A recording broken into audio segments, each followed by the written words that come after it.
Do you have a couple of old, forgotten locks just lying around the house? It can be very frustrating to forget combinations and have to buy new locks each year. Whether it be for bikes, lockers, or just general home use, it would be great if you could just open and reuse old locks. Being able to open a lock without the combination can be extremely useful. You can save time, money, and energy by opening old locks instead of having to buy a new one or breaking it. Today I will show you how to open a standard combination dial lock. This can be done with nothing but a paperclip, some time, and mechanical knowledge. The first thing needed to begin this opening is an understanding of how the lock works. The main parts of the lock are the shackle and the dials. The locking mechanism is created by teeth poking around the metal shaft of the shackle.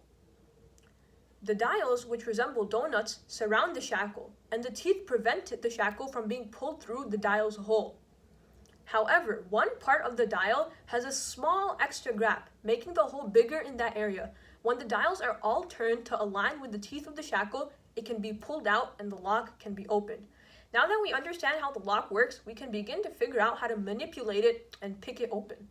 If you look carefully at the very base of the shackle, there is a tiny gap in which we can fit our paper clip.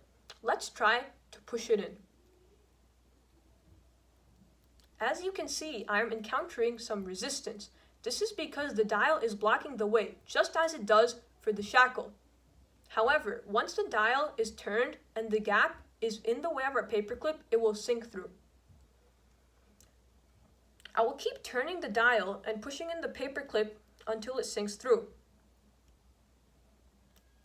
As you can see, it just sank through the first dial.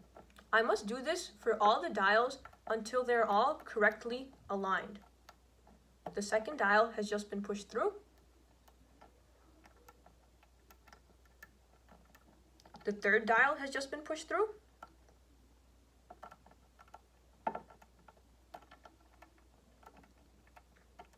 And the last dial has just been pushed through. It is important to note that the paperclip and shackle are currently on opposite sides. We have aligned the gap opposite to the teeth of the shackle.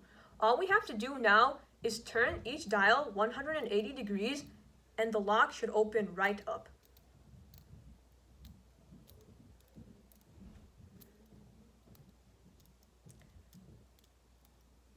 And there we go, open. This means that we can open any lock successfully with just a good amount of mechanical knowledge, patience, and a simple paperclip. So the next time you see an old lock just lying around, think twice before throwing it away or buying a new one. Thank you.